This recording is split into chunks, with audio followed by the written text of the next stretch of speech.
She gave up everything she owned just so he could go to college. She let go of her dream to become a doctor, hoping the boy she loved would escape the hard life they grew up in. 7 years later, he's a top engineer living large in Atlanta. But when her mother gets seriously sick and she begs him for help, he only sends her a small amount of money, and then turns around and proposes to her best friend. What he doesn't know is that she's been hiding a painful truth that will change everything. This emotional American love story will break your heart and make you believe in justice again. The ending will shock you. Stay with us till the end. You won't believe what happens when his two lives finally crash into each other. Hello family, before we jump into this touching story, don't forget to subscribe and turn on the notification bell so you'll be the first to know when we post a new story. Also, tell us what time you're watching this and where you're watching from in the comments. The chalk squeaked loudly on the old blackboard as 17-year-old Daniel quickly scribbled down math problems. Sweat ran down his face even though the cool morning air came in through the open windows of Atlanta Public High School. His textbook was old, taped together, and barely holding up. Crumpled scratch paper filled with his messy notes sat next to it. "Time," called out Mr. Carter, the math teacher whose voice was so sharp, even the toughest kids stopped talking when he spoke. Daniel's heart sank when he looked at his half-finished test. Around him, students were already handing in their papers, confident and smiling. Their new calculators and perfect textbooks were nothing like the worn-out ones he had.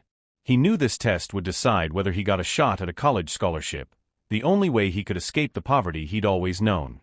As the other kids left the classroom excited about their weekend plans, Daniel sat frozen, staring at the unfinished answers that now felt like the end of his future.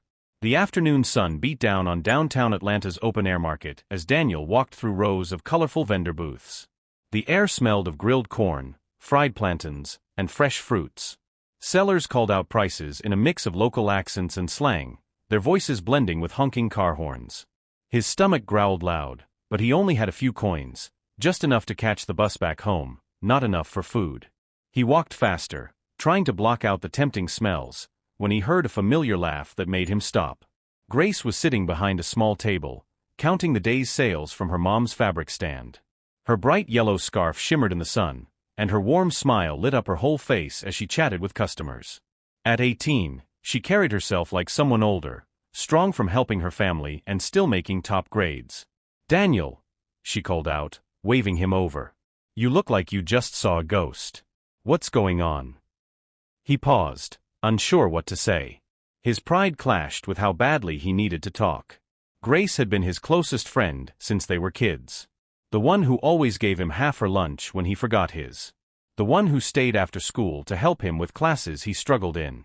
Under the big oak tree near the edge of the market, the one that had heard all their secrets, Daniel finally let go. Everything came out. How he failed the test. How his family couldn't afford the school fees. How he saw his mom cry when she thought he wasn't looking. "I'm not going to college," he said quietly, his voice shaking. "All those dreams we had, me becoming an engineer, building bridges, helping the neighborhood, it's all over." The sounds of the market faded as Grace took it all in. She knew Daniel had money problems, but seeing him like this boy who always stood up for her, who shared everything with her, so defeated, it broke her heart. "No," she said firmly, her eyes full of fire. "This is not how your story ends." She reached into her cloth bag and pulled out a small metal tin. It held her college savings, money she had gathered little by little from helping her mom's fabric business and tutoring kids in the neighborhood. This was the money she had been saving for her own dream of going to college. "Take this," Grace said, placing the tin into Daniel's shaking hands. "Grace, no, I can't." "Listen to me," she said, gripping his shoulders. "You're the smartest person I know. You have the power to change not just your life, but the lives of people around here. I believe in you more than you believe in yourself." The tin felt like it weighed 1,000 pounds in Daniel's hands as he stared at Grace in shock. Inside it was everything she had worked for.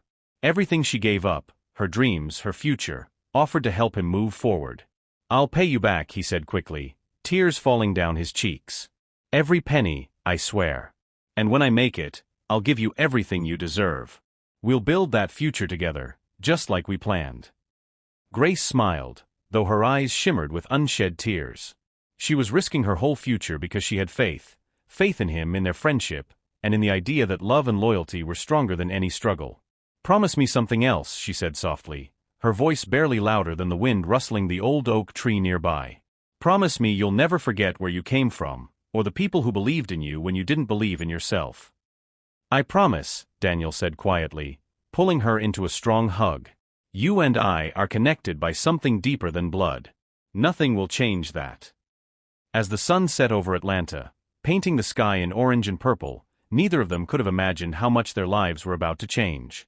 That moment under the tree planted seeds. Some would grow into victory, others into pain. Destiny was already weaving their paths together in ways they couldn't see. The first chapter of their story was ending, but the hardest parts were still ahead. They would both learn that success could test love more than failure ever could.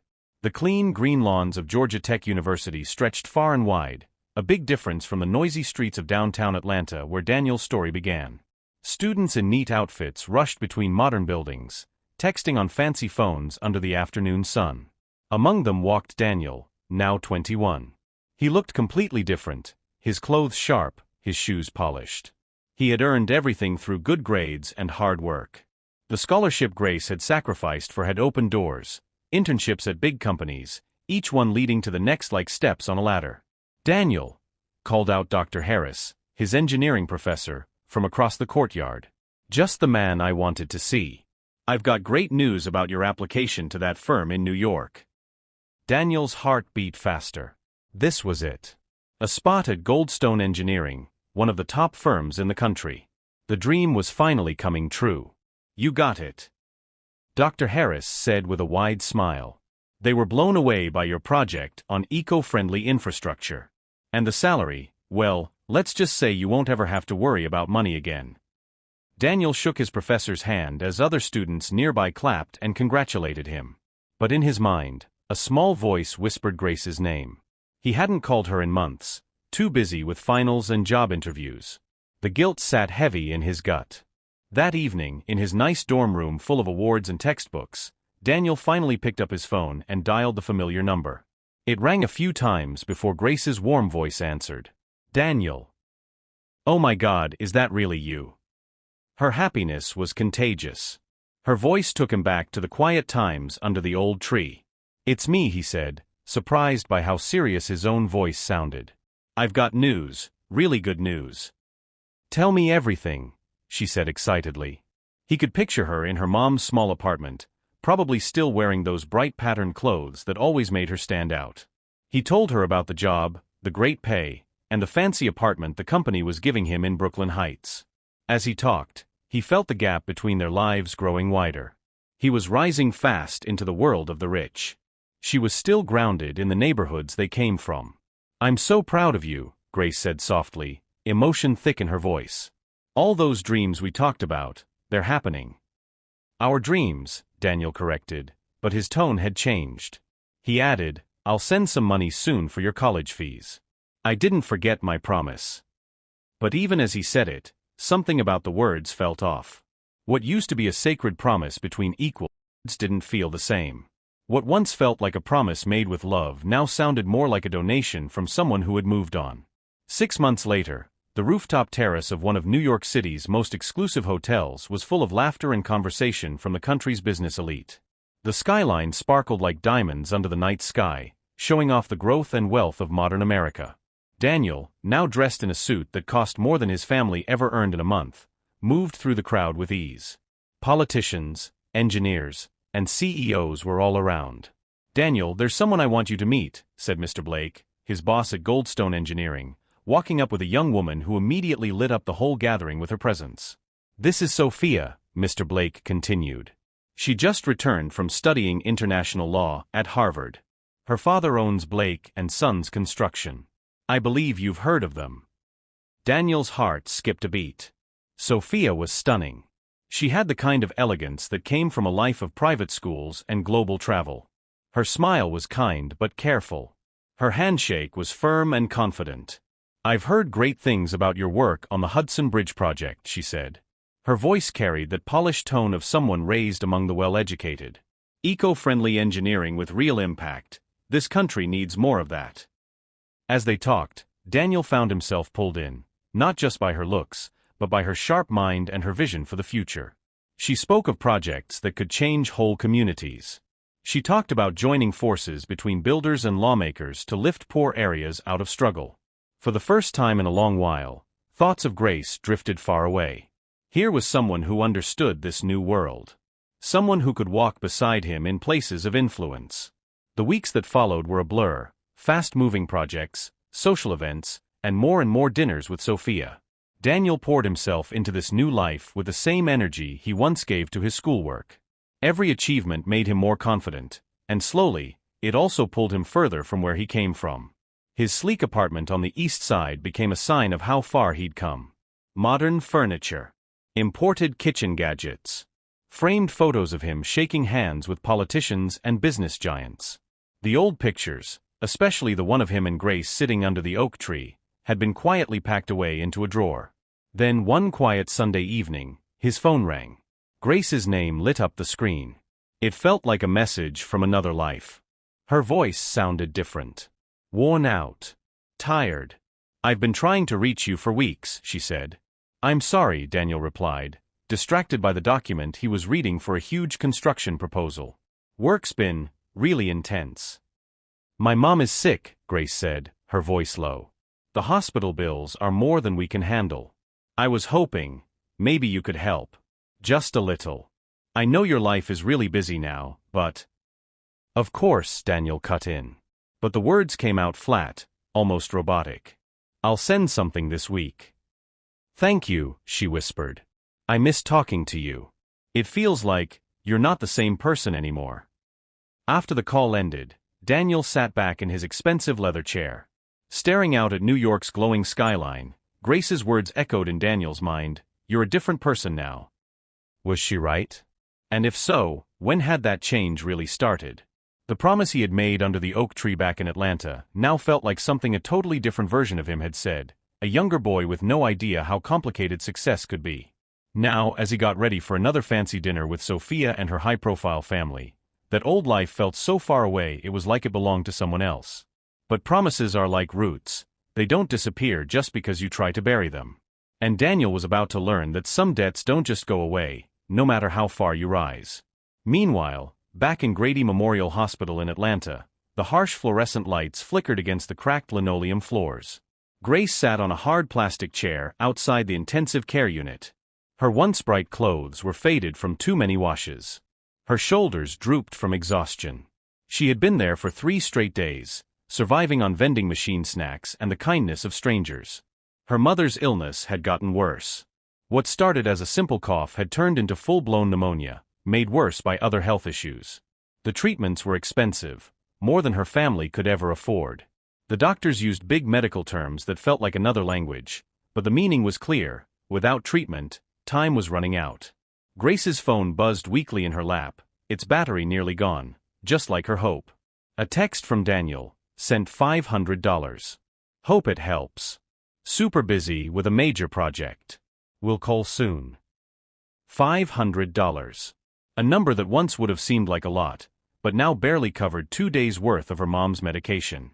She stared at the message, thinking about all the times his promises had once meant everything. Back when they used to dream together, about a life that was bright and full of purpose. Her best friend, Jasmine, sat beside her holding a thermos of tea and wearing a worried look. "Any updates from the doctors?" Jasmine asked softly. "They need $15,000 for the surgery," Grace whispered. "I've sold everything we own. I've asked everyone I know. It's still not enough." Jasmine gently squeezed her hand. "What about Daniel? He could help, right?" Grace gave a bitter laugh. "Daniel lives in a whole different world now. I saw photos of him on Facebook, at some fancy event in Miami, wearing clothes that probably cost more than this entire hospital bill. He sends money to clear his conscience and thinks that's enough." At the same time, 1,500 miles away, Daniel stood on a private beach in Florida's Gulf Coast, looking out over the waves. The setting was picture-perfect. Candles flickered in the sea breeze. Rose petals were scattered in the sand. A private dinner had been set up on the beach, costing more than most people's yearly salary. Sophia sat across from him, glowing in a flowing white dress. Her laughter danced through the air as she talked about her recent trip to London. She was everything he had dreamed of, elegant, well-connected, worldly.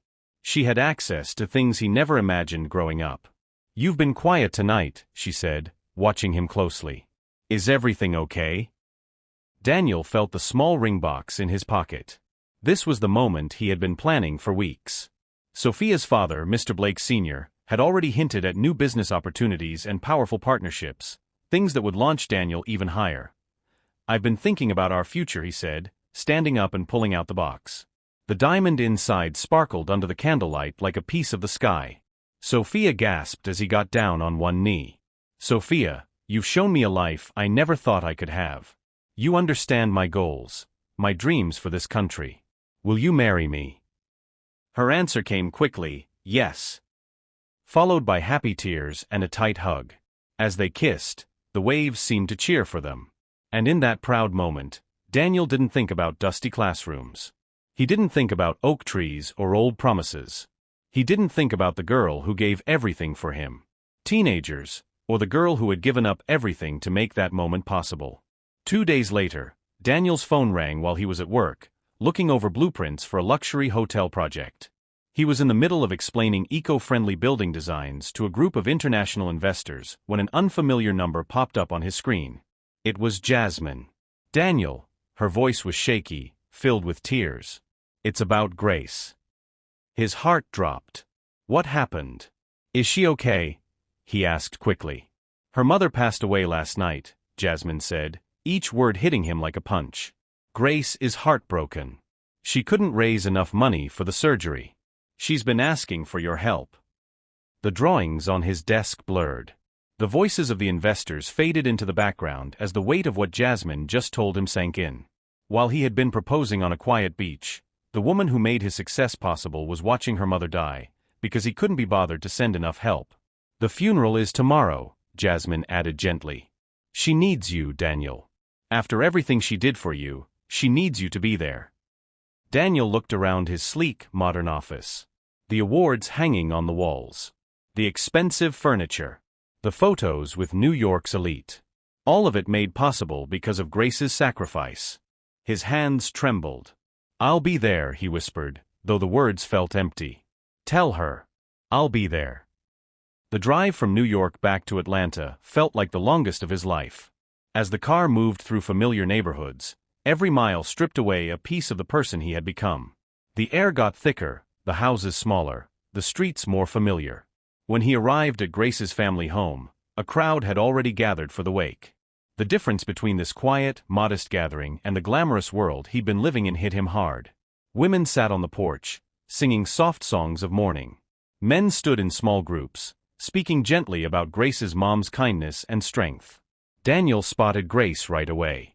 She sat alone, dressed in plain black. Her face looked tired, almost hollow.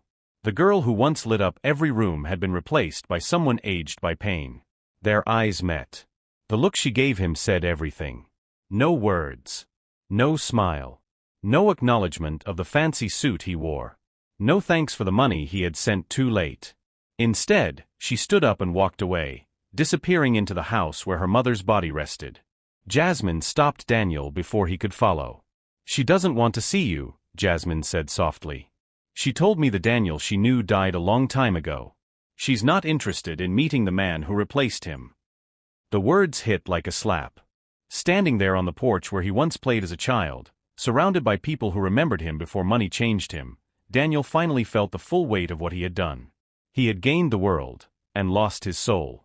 The person who had loved and believed in him when no one else did, was gone. Not by death. By choice, his choices. As the soft singing continued in the background, Daniel realized some mistakes cut too deep. Some wounds don't heal, no matter how much money or success you throw at them. He had returned home. But home didn't know him anymore. As the first light of morning touched the rooftops of Atlanta, Daniel sat alone on the steps of the funeral home. His expensive suit was wrinkled and stained with tears. He hadn't gone back to his hotel. He couldn't bear to look anyone in the eye. Then he heard footsteps. Grace appeared slowly. Her face was tired, drawn from pain and sleepless nights. In her hands, She carried a worn leather journal and a faded manila envelope. "I need to show you something," she said, her voice quiet and drained. "Something I should have told you years ago. But I was too proud, and too foolish to believe it would matter," she finished. Daniel stood there, his heart pounding. "Grace, please, let me explain." "No," she cut in, her eyes burning with a pain far deeper than anger. "You've done enough explaining. Now it's time for you to listen." She sat down on the steps beside him, leaving space between them. Then she opened the journal in her lap. Inside, the pages were filled with her neat handwriting, old photos, and faded newspaper clippings. "Do you remember when I gave you my college savings?" she asked, pointing at one page. "Do you remember what I said about believing in your dreams?" "Of course I remember," Daniel whispered. "I never forgot." "You forgot everything," Grace replied bitterly. "But there's something you never knew. That money I gave you, it wasn't just my savings." Her hands trembled as she flipped to a specific page. Glued there was an old acceptance letter, faded but still legible, from Emory University, dated 6 years earlier. "I had been accepted to study medicine," she said softly. "Full scholarship, Daniel. I was going to be a pediatrician. I was going to save children's lives." Daniel felt like the world spun around him. He couldn't breathe. "Grace, no, you never told me." "I didn't tell you," she said, tears now streaming down her face, "because I knew you wouldn't take the money if you knew the truth." She pulled a crumpled letter out of the envelope she had brought. "This came 2 weeks after I gave you the money. The scholarship was time-sensitive. Since I couldn't pay the registration fee, they gave my spot to someone else." Daniel felt physically sick. It was like the air had been knocked out of his lungs. She hadn't just let go of college. She had let go of her dream. Her future. Her calling. "I had to put everything on hold," Grace said, her voice trembling but steady. "I told myself it was just for a while. That once you succeeded, you'd help me get back on track. I believed in our promise so much. I gave up my destiny to give you yours." While Grace was telling her painful truth in Atlanta, over 1,000 miles away in New York, Sophia was busy with wedding preparations. Inside an upscale bridal boutique on the Upper East Side, seamstresses buzzed around her, adjusting her one-of-a-kind wedding gown made of imported silk and lace. "The invitations look perfect," said her mother, Mrs. Blake, flipping through gold-embossed cards. 500 guests, including Senator Collins. This will be the wedding of the year." Sophia smiled politely, but something in her heart felt off. Daniel had been acting strange lately. He said he was busy with a big project, but his texts had become short, his calls quick and formal. The warmth that once lived in his voice had faded. "Has Daniel seemed different to you lately?" she asked her mother. "Pre-wedding nerves, sweetheart," Mrs. Blake said, brushing it off. "Men always get weird before they settle down. Your father was the same way." But Sophia's gut told her otherwise. She had built a career on reading people. She knew when something didn't add up. Lately, Daniel was carrying something. A secret.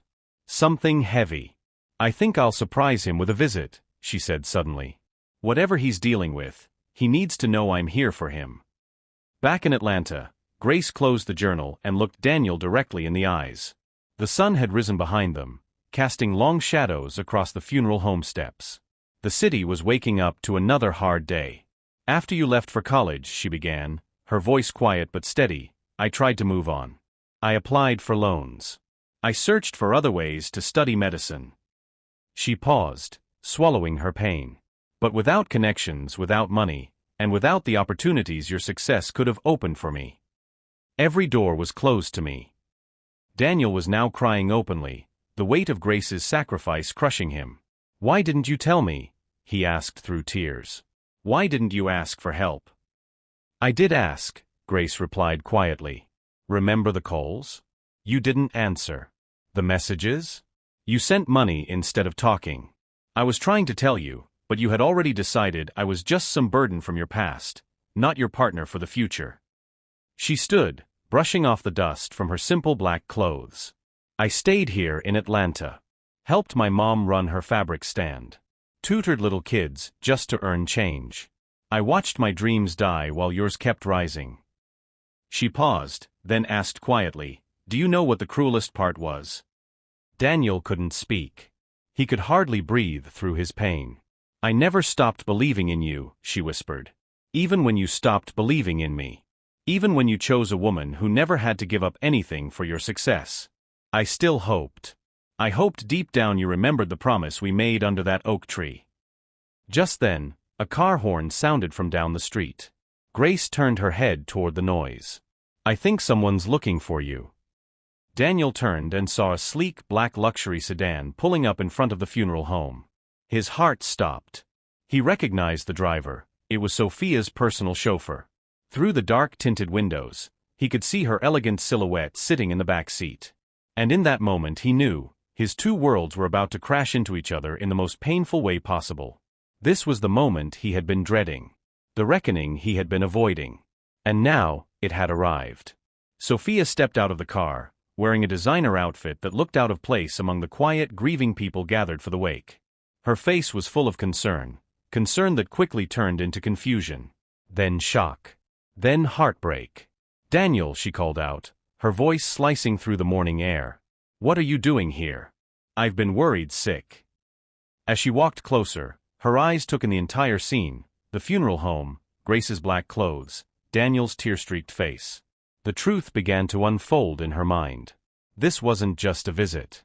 This wasn't a family matter. This was the secret that had been haunting the man she was about to marry. The three of them now stood in silence, frozen in a triangle of pain, betrayal, and impossible choices. The past, the present, and the future, colliding in one heartbreaking moment. The silence between them stretched tight, like a wire ready to snap. Sophia looked carefully at the scene before her, Daniel crying. Grace, dressed in mourning. The worn journal clutched tightly in her hands. With the sharp mind she had trained in law school, Sophia began putting the pieces together. The strange phone calls. The emotional distance. His refusal to talk about his past. She turned to Daniel, her voice calm but cutting. Who is she? Daniel opened his mouth, but no words came out. How could he explain years of silence, of secrets, in one breath? How could he make her understand everything without destroying the life they had built? I'm Grace, the other woman said, standing with quiet strength despite her grief. I'm the reason your fiancé became the man you fell in love with. Sophia's eyes narrowed as she studied Grace's face. There was pain there, yes, but also intelligence. Strength. Purpose. This wasn't just someone from Daniel's past. This was someone who had mattered. Who still mattered. I see, Sophia said slowly. And what exactly does that mean? Grace held up the journal. Its pages fluttered in the breeze like a testimony waiting to be read. It means I gave up my life so he could have his, she said. I gave up my dreams of becoming a doctor. My future. My everything. And when I needed him the most, when my mother was dying, he sent me spare change and excuses. The words hit Sophia like a punch. She had built her entire relationship with Daniel on the belief that they were equals, two strong people, choosing each other freely. But now she realized. Everything they had was built on the sacrifice of another woman. Daniel finally found his voice. It cracked under the weight of what he was about to say. Sophia, please, let me explain. It's not what you think. It's exactly what I think, she snapped, her voice cracking for the first time. You lied to me, Sophia said, her voice shaking. About your past. About how you made it. About who you really are. She looked him in the eyes. Every single conversation we had about building a future together, it was all built on a lie. Then she turned to Grace, and her voice softened in a way that surprised even her. You gave up medical school for him? Grace nodded, tears falling freely. I believed in him more than I believed in myself, she said. I thought love meant giving everything. That being a friend meant helping someone else reach their dreams, even if it meant letting go of your own. And he left me behind. Sophia pieced it all together, seeing the truth with heartbreaking clarity. He left you here, while he built a new life with me in New York. He never told me. He never once said everything we had existed because of your sacrifice. The silence that followed felt like smoke rising from a funeral, heavy, suffocating, final. Daniel looked between the two women. One represented the man he pretended to be. The other reminded him of who he used to be. Sophia, whose love was based on illusions. Grace, whose love had been returned with betrayal. I tried to repay her, Daniel said weakly. I sent her money. Grace's laugh was dry and empty. You think money can fix 6 years of lost dreams? Can bring back my mom? Or give me back the kids I could have helped if I'd become a doctor? Sophia turned away from them both, pressing her hands to her temples. She looked like someone trying to stop the world from spinning too fast. The wedding plans. The future. The life she had imagined. All of it, gone. A house built on sand. She had always taken pride in her values: honesty, justice, truth. How could she marry a man who built his success on another woman's pain, and then left her to suffer alone in her darkest hour? She turned back toward Daniel, her voice quiet but firm. I need to know something. Do you love me? Of course I do, he said quickly, desperate. Sophia, you're my future. That's not what I asked. She paused. Her next question cut deep. Do you love me? Or do you love what I bring? The access, the status, the doors I can open for you. The words hit him harder than he expected. He had no defense. His feelings for Sophia were real, but they were also tangled up in ambition. In wanting to belong to a world he never thought he could reach. I love you, he said at last. But even he could hear the doubt in his own voice. Sophia nodded slowly. The hesitation in his tone had already answered her question. She slipped the ring off her finger, the diamond that once promised a perfect life, and held it out to him. I can't marry you, she said quietly. Not because you came from nothing. That doesn't matter to me. But because you forgot where you came from. And you abandoned the one person who made your dreams possible. Her voice broke slightly. A man who can do that to her will one day do it to me too. She turned and walked back to her car. Her shoulders were straight, but her heart was clearly breaking. Daniel dropped to his knees on the sidewalk, the ring falling from his numb fingers. Its shine meant nothing now. Grace, he whispered, turning to the woman who had quietly stood by during his public downfall. What do I do? How do I fix this? She looked down at him, not with anger, but with deep sadness in her eyes. You can't fix it, Daniel. Some things break too far to be put back together. He wiped his face, shaking. Tell me how. Tell me what you need. Grace knelt beside him. She picked up the engagement ring, studying its cold sparkle. I don't need anything from you anymore, she said softly. I've learned how to stand on my own. Then she placed the ring back into his palm and closed his fingers around it. But I do want you to understand something. She looked him directly in the eyes. Success without integrity is just failure in a suit. Money without kindness is just expensive emptiness. You got everything you wanted, but in the process, you lost who you were. I can change, Daniel said, almost begging. I can be better. Just give me one more chance. The second chance I'm giving you isn't for me, Grace said, standing and brushing dust off her clothes. It's for the kids out there like you once were. Kids who might forget who they are when success starts calling their name. She picked up her. Grace tucked the journal under her arm. I'm going back to school, she said, looking at Daniel. I just got accepted into a nursing program in New York. It's not med school, but it's still a way to save lives. I'm paying for it myself through a small business I built from scratch. Daniel's eyes widened. I don't want your money, she said firmly. I want your promise. Not the empty one you made under that tree back then, but a real one. Promise me you'll use your success to lift others up, like I tried to lift you. Just remember, no one rises alone. 6 months later, the graduation at Daniel's old high school in Atlanta looked very different. There was now a full scholarship program in place. It didn't just cover tuition, it helped with living costs, books, and even support for students' families. Daniel stood at the podium, no longer in flashy suits, but in simple well-made clothes that still spoke of success, just without the show. In front of him were 50 bright-eyed students, the first ever recipients of the Grace Memorial Scholarship Fund. It wasn't named after someone who had died. It was named for dreams that were sacrificed and then reborn. Success, he told the students, is not about how high you climb. It's about how many people you bring with you. The woman this scholarship is named after taught me that, though it took me years to learn.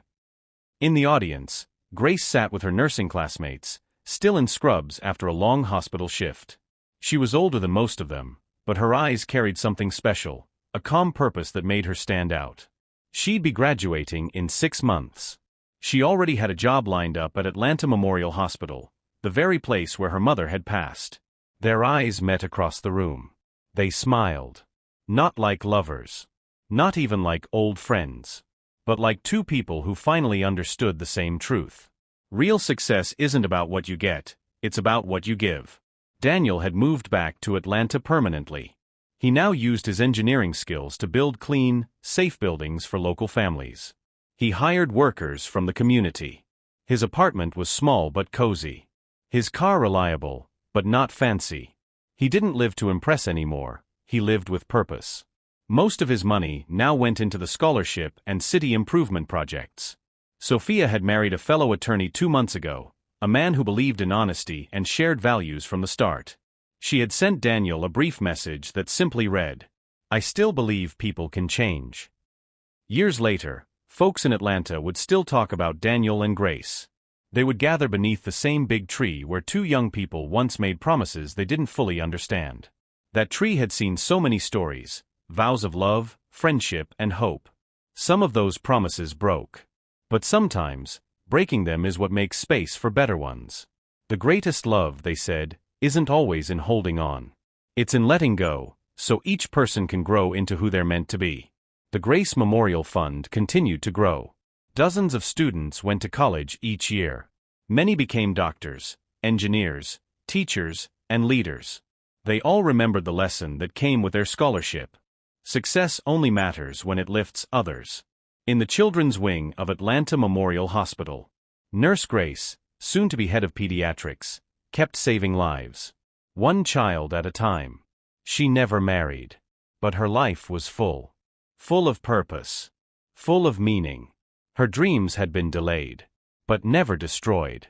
The old tree still stood, its roots deep in the red Atlanta earth. Its branches reaching high into the sky. It had seen many seasons come and go. And it knew. Every ending is also a beginning. Every heartbreak is also a chance to find something better. The promises made beneath it weren't always kept. But the tree remembered them all. And it waited patiently. For the day when those who made them would finally understand. The most important promise is the one we make to ourselves. To stay true to who we are. No matter how far we rise. Moral lesson. True success isn't about how much we achieve for ourselves. It's about how we honor those who helped us get there. And how we help others rise too. We must never forget the hands that lifted us up. Never forget the sacrifices made for our growth. And always pay that kindness forward. Thank you for watching. Speech balloon like, speech balloon comment, repeat button share, and bell subscribe. For more emotional